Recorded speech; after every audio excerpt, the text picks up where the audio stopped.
India market invest মাইন্ডসেটে আপনাদের স্বাগত। যারা চ্যানেল নতুন এসেছেন তাদেরগুলো প্লিজ চ্যানেলটাকে সাবস্ক্রাইব করবেন, লাইক করবেন, বেল আইকনটা প্রেস করবেন, তার সাথে অল বাটনটা প্রেস করবেন, তাহলে নোটিফিকেশনটা কিন্তু সঙ্গে সঙ্গে আপনাদের কাছে গিয়ে পৌঁছাবে। আজকে অ্যাট ফার্স্ট কিন্তু আমরা জিও ফাইন্যান্সিয়াল সার্ভিস এই কোম্পানি নিয়ে কথা বলতে চলেছি। দেখুন, জিও ফাইন্যান্সিয়াল সার্ভিস রিলায়েন্সের একটা সাবসিডারি বলতে পারেন। কোম্পানিটা যদি দেখা যায় তাহলে সে অর্থে এখনও পর্যন্ত কিন্তু কোনো বিজনেস কোম্পানিটা চালু করেনি। তো কোম্পানিটা দেখুন আজকের দিনে 2.5%-এর কাছাকাছি কিন্তু এখনও পর্যন্ত আপসাইড মুভমেন্ট দেখিয়েছে। যখন মার্কেট ওপেন হয়েছিল তখন কিন্তু 5%-এর উপরে চলে গেছিলো। তো কোম্পানিটাকে নিয়ে কিন্তু একটা ভালো নিউজ পাওয়া যাচ্ছে। তো আগে দেখে নিই কোম্পানিটা কী কী বিজনেস সেট আপ করে রেখেছে, সেটা শুধু লাইসেন্সের আসার অপেক্ষায়। যদি লাইসেন্স পেয়ে যায় তাহলে কিন্তু এই কোম্পানিটা ধামাকা মাচাতে পারে। দেখুন, কোম্পানিটা যদি দেখি তাহলে দেখা যাবে, দেখুন আমি একটু আগেই বলেছিলাম কোম্পানিটা কিন্তু রিলায়েন্সের সাবসিডারি। তার পাশাপাশি যদি কোম্পানিটা দেখা যায় তাহলে দেখা যাবে জিও ফাইন্যান্সিয়াল সার্ভিস, অর্থাৎ কোম্পানিটা কিন্তু ফাইন্যান্সিয়াল সার্ভিস প্রোভাইড করছে অল্প বিস্তর আপাতত। তো কোম্পানিটার মেন যে বিজনেস, সেই বিজনেস কিন্তু এখনও চালু হয়নি। কোম্পানিটা আরও ফাইন্যান্স সেক্টরে কিন্তু আরও বড় একটা বিজনেস চালু করতে চলেছে। মর্টগেজ লোন থেকে শুরু করে বিভিন্ন ধরনের লোন কিন্তু তারা প্রোভাইড করে। তার সাথে সাথে তারা ইন্স্যুরেন্স ব্রোকিং বিজনেস এবং তার সাথে সাথে পেমেন্ট সার্ভিস এবং পেমেন্ট ব্যাংকের লাইসেন্সও কিন্তু তারা পেতে চলেছে। পেমেন্ট সার্ভিস মিন্স যে অ্যাজ ইট ইজ পেটিএম বলুন, অ্যাজ ইট ইজ ফোনপে বলুন বা গুগল পে বলুন, সেই পেমেন্ট সার্ভিস, এবং তার সাথে সাথে কিন্তু পেমেন্ট ব্যাংকেরও লাইসেন্সের জন্য তারা কিন্তু অ্যাপ্লিকেশন করেছে। এবং তার পাশাপাশি ইন্ডিয়ান স্টক এক্সচেঞ্জেও কিন্তু তাদের এক্সপোজার দেখা যাচ্ছে। দেখুন, একটু আগে যে বললাম তারা কিন্তু আরবিআইয়ের কাছে জিও পেমেন্ট ব্যাংকের হচ্ছে জন্যে অ্যাপ্লিকেশন করেছে। তাহলে আমরা যদি কোম্পানিটার বিজনেস দেখি তাহলে কি, যে ফাইন্যান্সিয়াল জগতের কাজ, payment bank, payment service, insurance broking business, asset management business অর্থাৎ মিউচুয়াল ফান্ডে, এবং স্টক ব্রোকিংয়ের বিজনেস, এতগুলো বিজনেসে কিন্তু একসাথে এন্ট্রি করতে চলেছে কে, এই জিও ফাইন্যান্সিয়াল সার্ভিস এই কোম্পানিটা এখনও পর্যন্ত ফুলফিলভাবে তার বিজনেস স্টার্ট করেনি। তাও কোম্পানিটা কিন্তু একটা ভালো আপসাইড মুভমেন্ট দেখাচ্ছে। দেখুন, 1 মাসে দেখলে দেখা যাবে 3%। ওকে, আমরা যদি 6 মাসে দেখি তাহলে দেখা যাবে 64%। আমরা যদি 1 বছরে দেখি তাহলে দেখা যাবে 1 বছরে 46%।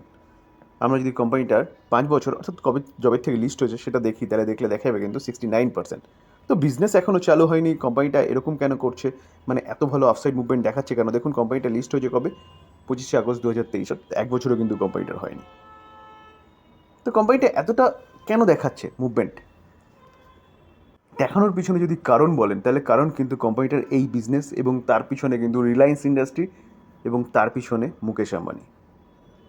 কারণ মুকেশ আম্বানি যেই বিজনেসের নামে সেই বিজনেস কিন্তু সাকসেসফুল বা ফুলফিল করে তারপর ছাড়ে, এটা কিন্তু প্রিভিয়াস রেকর্ড বলছে।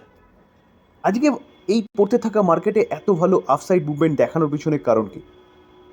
এত ভালো আপসাইড মুভমেন্ট দেখানোর পিছনে কারণ, চলুন কারণটা দেখি। দেখুন, জিও ফাইন্যান্সিয়াল সার্ভিস এবং ব্ল্যাক রক যে কোম্পানিটা ওয়ার্ল্ডের ওয়েলথ ম্যানেজমেন্টের দিক দিয়ে কিন্তু নাম্বার 1 কোম্পানি ওয়ার্ল্ডের মধ্যে, আমেরিকা বেস কোম্পানি, সেই কোম্পানিটার সাথে কিন্তু জয়েন্ট ভেঞ্চার হয়েছে কিসের জন্যে? ওয়েলথ ম্যানেজমেন্ট এবং ব্রোকিং বিজনেসের জন্যে। এটা কিন্তু বলতে পারেন জিও ফাইন্যান্সিয়াল সার্ভিসের জন্যে একটা বিশাল বড় নিউজ। যেটা রিপোর্টের মাধ্যমে পাওয়া যাচ্ছে সেটা কিন্তু ফাইনাল খবর পাওয়া গেছে, আর এটা কিন্তু অফিসিয়ালি খবর। দেখুন, Jio financial service announce on April 15 that is enter into joint venture কার সাথে? US based black rock wealth management and broking business India. তো এই ওয়েলথ ম্যানেজমেন্ট এবং ব্রোকিং বিজনেসটা কিন্তু জয়েন্ট ভেঞ্চারে করছে এই ব্ল্যাক রকের সাথে কে? Jio financial service.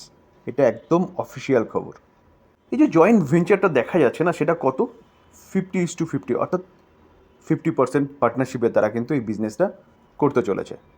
তো ব্ল্যাক রক এমন একটা কোম্পানি, যেই কোম্পানি যে বিজনেসে এন্ট্রি করে সেই বিজনেস কিন্তু অটোমেটিক্যালি গ্রো করতে শুরু করে।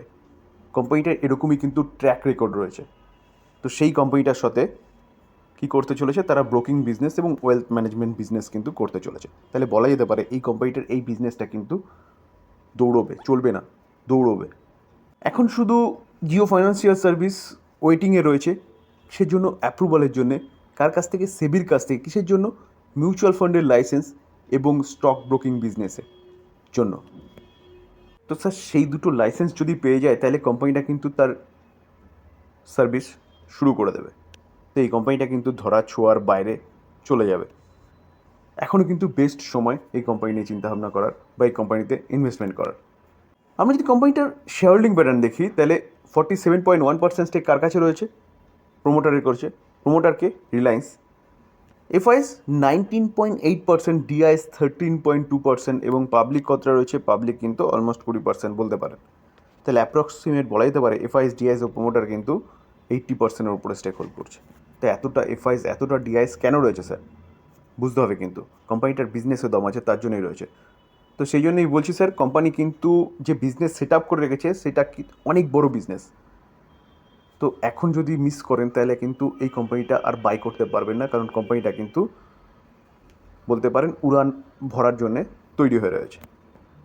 দেখুন, এইচডিএফসি ব্যাঙ্ক, ব্যাঙ্কিং সেক্টর বলুন ফাইন্যান্সিয়াল সেক্টর বলুন, নাম্বার 1 কোম্পানি হচ্ছে এইচডিএফসি ব্যাঙ্ক।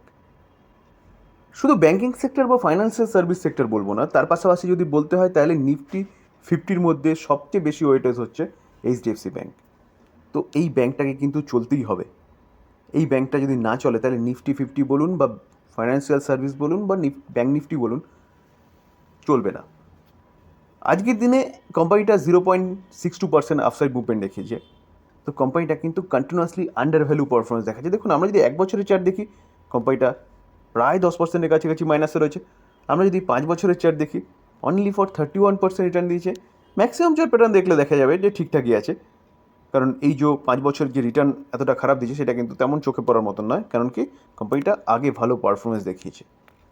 তো কোম্পানিটা যদি বলেন তাহলে থিতিয়ে যাওয়ার পিছনে কারণ কি, কারণটা আগে জানিয়ে নিই, কারণ কারণটা না জানলে কিন্তু আমরা এই কোম্পানি নিয়ে চিন্তাভাবনা করতে পারবো না। প্রথমত হচ্ছে ইনফ্লেশন, বিজনেস কমেছে, রেট হাইক করা, সেখান থেকে বিজনেস কমেছে, কারণ স্বাভাবিকভাবেই মানুষের লোন করার চিন্তাভাবনা আছে, লোন করে কোনো কিছু করার চিন্তাভাবনা আছে। তো রেট যদি বেড়ে যায়, লোনটা কিন্তু অনেকটা ক্ষেত্রে কমে যায়। তো এই কোম্পানিগুলোর মেন বিজনেস হচ্ছে লোন। তো এই একটা কারণ। তার পাশাপাশি আরেকটা যদি সবচেয়ে বড় কারণ বলেন তাহলে এইচডিএফসি ব্যাঙ্ক এবং এইচডিএফসি লিমিটেডের মার্জার। তো মার্জারের ফলে কিন্তু এইচডিএফসি লিমিটেড থেকে প্রচুর আউটফ্লো হয়ে গেছে। মার্কেট এক্সপেক্ট করেছিল ইনফ্লো হবে, সেই জায়গায় আউটফ্লো হয়েছে। এটা কিন্তু সবচেয়ে বড় কারণ এই কোম্পানিটার এরকম পারফরমেন্স দেখানোর পিছনে।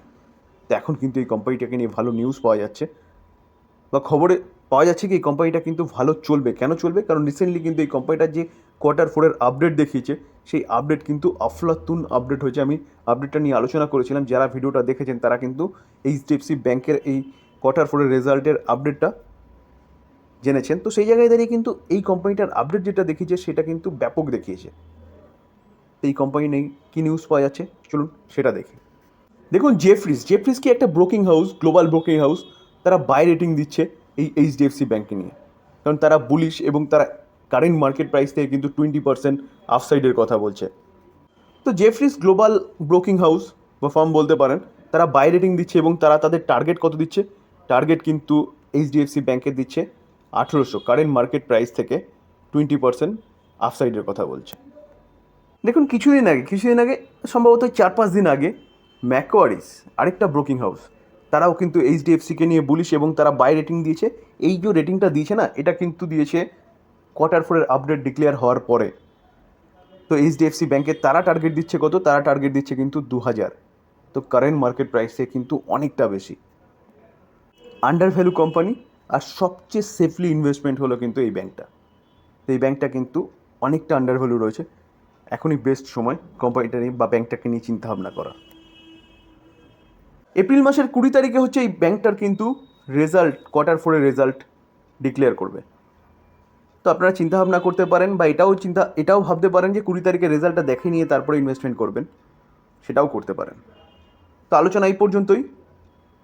আলোচনা যদি ভালো লাগে, যারা চ্যানেল নতুন এসেছেন তাদের বলবো প্লিজ চ্যানেলটাকে সাবস্ক্রাইব করবেন, লাইক করবেন, বেল আইকনটা প্রেস করবেন, তার সাথে অল বাটনটা প্রেস করবেন, তার নোটিফিকেশনটা কিন্তু সঙ্গে সঙ্গে আপনাদের কাছে গিয়ে পৌঁছাবে। থ্যাংক ইউ, ভালো থাকবেন।